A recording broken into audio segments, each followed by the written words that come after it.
pleasure to be sitting here with a very, very special person for the network. This is Mr. Kari Valros, and he is the European ambassador of OneCoin.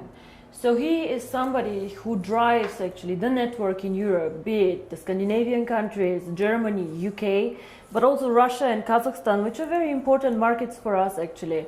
So Kari, how have the last months been for you? Oh, where could I be? Where could I start? So first of all, I'm very happy to be here with you with the new fantastic office. But since I started my travel as an ambassador, it has been an amazing journey for me. I've been a kind of a rock star in this industry long time, but actually this is created me first time in my life to be a little bit humble, but absolutely honorable to have to work with the people, because I never seen so many happy people in my life ever. So wherever I arrive, people are happy and smiling and very polite, and it feels like a big family which is being created all around. So it's been an amazing experience so far. So I know you want to ask me some questions, but before we do this, I want to ask you one. We all know that I'm more a financial person and not so much in the network, but share with me, why do you think people like OneCoin so much? What is the reason that they get excited by the concept and like it? I think first thing is because there are no demands. It's, you can join and you are not asked to do anything. That is something that people are attracted to. And once they get the right information, which is, by the way, not really available because there is so many wrong information, but once you give them the right information, it's so simple and clear and understandable. And I think because there is no demand and people see that they belong something. Mm-hmm. They belong something bigger, and this is how I think it is the most important thing. Well, this makes me, of course, very, very happy. Now, you want to ask me a few questions, so go ahead. Well, of course, I work basically in Europe and CIS. So, what Europe means to OneCoin? Well, Kari, we started actually. OneCoin was when we started. It was strongest in Hong Kong and in China. So we opened the first office in Hong Kong, and we received huge support from these markets. China is a very, very interesting country. They love innovations, they love cryptocurrency, and they supported us in the beginning very, very much. Then when I speak about cryptocurrency and the users of cryptocurrency, I believe the emerging markets will be the users actually of cryptocurrency, not so much Europe, because Europe is spoiled. If I want to send money from Bulgaria to Sweden, it's very fast, it goes really, really fast. Or the guys from Germany to UK. It is not that difficult, like for example from Singapore to India. But what for me is special about Europe is Europe normally are the earliest adopters to any technology. Very, very sophisticated people who understand innovation, who are the first ones trying it out. So whenever they get excited about something, it gets quite big actually in the world. All the iPhones and all this, they started in the US, but the Europeans also like this a lot. And I think the European market currently gives us huge support to roll out to the emerging markets. Even if they do not use the cryptocurrency so much, they practically enable all these people who will join later in Africa and in other markets to use OneCoin. For example, let's say you hold 10,000 OneCoins, and in 3 years you decide to sell a part of this. Your buyers most probably will come all from emerging markets, because these people, they do not want to buy the currency as an investment, they want to buy it as a payment system, as a carrier of value. So for example, maybe some Indian person will buy 100 OneCoins from you in Singapore to be able to send this 100 OneCoins to his wife in India.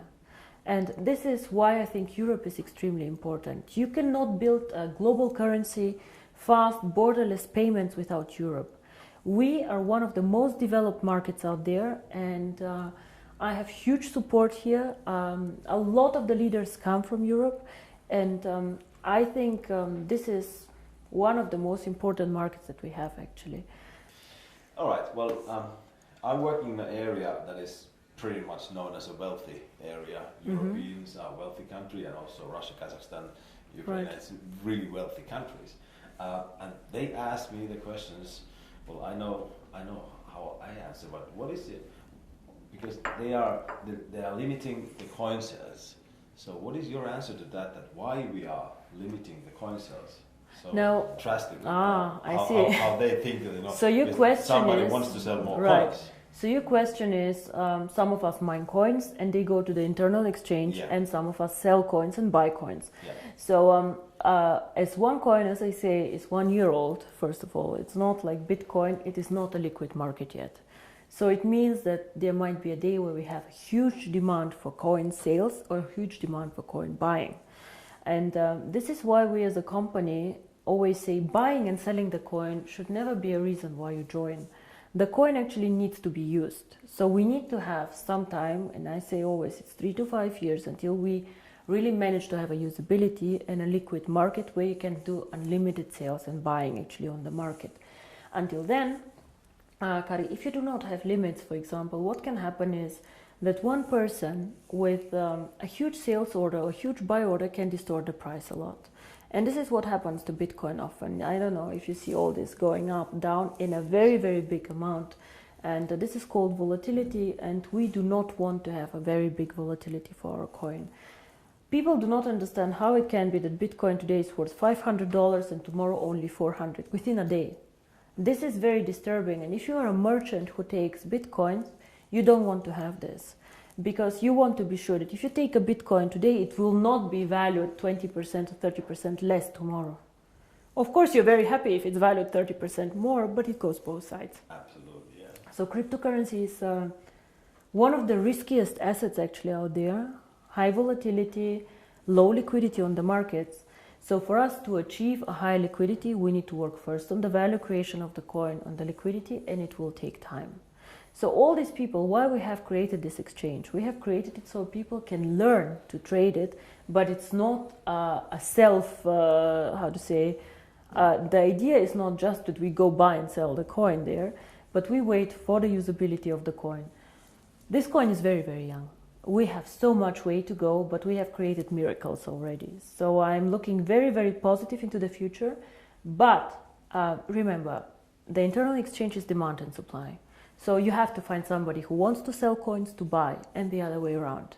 So the company itself is not obliged to buy back your coins or to sell your coins. If I don't have coins, I cannot sell them. Yeah?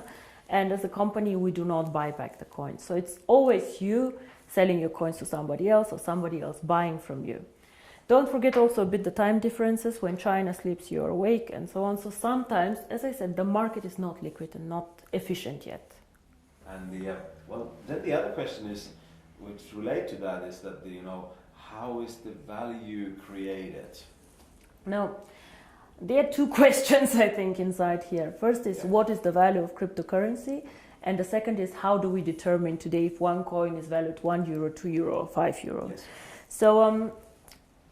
We have a concept which is called mining difficulty. And there are calculators out there on the internet for Bitcoin. Everybody can Google them. You just Google Bitcoin mining difficulty calculator and you see how this is calculated. It's a very, very simple thing. You calculate, one is electricity costs for the mining, and the second is computer power. So to mine a coin, you need obviously a computer to do some calculations and electricity to get the computer running. So depending on these two things, the mining difficulty grows or goes down. It goes both ways. It can go up, it can go down. The more miner join, however, the more people who want to mine, the higher the mining difficulty goes, because more of them are in the pools. And this is, of course, what happens to OneCoin. So you can simulate this with these calculators. It's nothing that OneCoin invented. And this is how we today measure the value of the coin. Yeah? So we say if it costs us €5 to create the coin due to electricity, the servers and the computer power, this is what we think is the appropriate price. Of course, it fluctuates up and down based on demand and supply, but always in a corridor actually that we have set. So this is how we determine the price today. And the second question that you had actually is, but one day we go to the open market, so how do we know what is the value of this cryptocurrency? Why is Bitcoin worth $400 and not 1,000 or whatever? And here, in my opinion, there are two things how we determine the value of cryptocurrency. Cryptocurrency is not backed up by anything. We know this. So it's actually worthless. So it's not backed up by gold. It's not backed up by any other asset. OneCoin is not backed up. Yeah? Bitcoin is not backed up. But there's still value inside, and I tell you why. One is, first of all, the brand. Bitcoin currently have a very strong brand. Everybody knows them. They were the first one. Of course, there are always good and bad things about the brand, but they are very well known. Milka Chocolate is a very well-known brand. Procter & Gamble are a very, very strong brand. So the more people joining OneCoin and the more people speaking about OneCoin, the stronger our brand becomes. And this, I think, is something that makes us really a family, because if you go in the network marketing approach and go and sell shampoo, it does not make you stronger if somebody on a sideline sells shampoo. Only your downline makes you happy. But here, if another team makes OneCoin popular out there, this makes also your coin stronger and your team stronger. And this is something very, very special about OneCoin, I think. And so the brand. And we have currently about 2 million paid members. In the database, we have over 10 million people who know about OneCoin. So we for sure have more users than Bitcoin, for sure. We are different, we are in a different system, but there are 2 million people who tomorrow could start using the coin if we want to. And this is great. So this is one part of the value, but most people use Bitcoin currently as value storage, like gold. I put it in the safe and I keep it there, which is okay, but a bit of a dangerous concept. Everything that goes up can also go down, and you're not special. You know, and if you're not special, why use OneCoin? Why not use 2Coin, 3Coin, dark coin, who knows? So we are probably one of, or probably the only company who focuses so much on usability of cryptocurrency. Why cryptocurrency? How can it change the world? And our two slogans are the future of payments or join the financial revolution. We believe that actually cryptocurrency can be a vehicle for money transfers. So for example, as you do Western Union transfers, you can use cryptocurrency to do a transfer. Fast, borderless payments. And there's a huge demand for this. 2 billion of people have no bank account. 2 billion. Of course, we cannot capture all of them. But again, if we capture only 10 million or 100 million people, it's a network. It grows so fast. We see what happened. You know, December 2014, I was sitting at my desk and I had a bet with Per Carlson, who is not here anymore, if we will manage to have 10,000 people. And we did a huge celebration with 10,000 people. Today we have 2 million after 12 months. It is incredible. And this is the network effect. The more people know about OneCoin, the more they will come and the stronger the brand becomes. Everybody talks about MLM today, that it's pyramid, whatever you call it. For me, I have worked with this for a very long time. For me, it's one of the biggest industry today in the world. But if I ask you, why did you choose to do MLM, to build this company up? I know that you have a background in financial everything, but why did you do this? It was not an easy decision, first of all, to do network marketing. When I started OneCoin, my vision was to do cryptocurrency. And outside in the industry, I did not know the industry well, to be honest. I knew some people who were working there and who are either personal friends or good acquaintances, so who I trusted. But what I saw in the beginning were some companies who really went bankrupt in a bad way, owing money to their members, money to their people. But I also saw some mainly product-based companies who were doing a very, very good job out there and an impressive track record. So I saw that not everybody is bad or not everybody is good. So it's an interesting industry. Why I chose it for my cryptocurrency? I believe that we as a cryptocurrency can be only successful if we have many users in a global network. And to be honest, I did not see a better distribution model for this. I did not see another way to attract people in to the cryptocurrency and these people to be spread out geographically so well. OneCoin can work only if it does cross-border payments. So if I have OneCoin only in China or only in Europe, it will not work well. We need the emerging markets, which is Asia, Thailand, Philippines, India, Africa, very, very interesting. These are the users of the coin. And if I would have gone in a traditional way, let's say with an IPO, with big investment funds, these people can buy, let's say, 100 million of coins, but they keep them, they do not use them. So for me, it was more important to get many, many users, even with a small investment sum or with a small sum that they want to participate with, but spread out geographically. And until now, I do not regret it. It's a very competitive industry. Unfortunately, sometimes I see the concept misrepresented. Yeah? We focus mostly on education, financial education, because in my opinion, nobody can understand cryptocurrency, nobody can understand even the financial world out there without education. So education is our product, and some of our members choose to mine the coin. By the way, I don't know if you know, but currently I checked the numbers, about only 10% of our members mine currently the coin. Oh. Only 10%. So a lot of the people, or I think most of them, actually participate in the program for the education. And this is something that makes me really happy, because this is what we are. We would like to foster a financial revolution, and financial revolution always comes with knowledge, education, and I think this is a very, very big part of the company. Now, Per, you asked me about the future of the network once all coins are mined. Now, I see the network as its own system, as our own ecosystem, and I will never go and sell shampoo in this network. This will never happen, because I have never done a network marketing company before, and I do not plan to do ever again a network marketing company. But the network itself is a value. It's a business that you guys are building. And for us, of course, it's also a value, because we can push our ideas through this network, and we can do a lot of things there. So to me, the ideal future of the network is to push, even when all coins are mined, the value of the coin.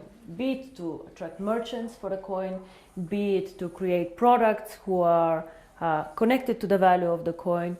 And all what this network should focus on is something that somehow enhances the value of the coin. You guys know that we did some acquisitions, actually some networks that joined us. For example, Conligos, OPN. All these networks somehow helped us to build up the coin. Either they had interesting software for us, or they were geographically interested. But we never let somebody join us just because it's good or just because it's more people. We always strategically think of the future of the coin and how to make it stronger.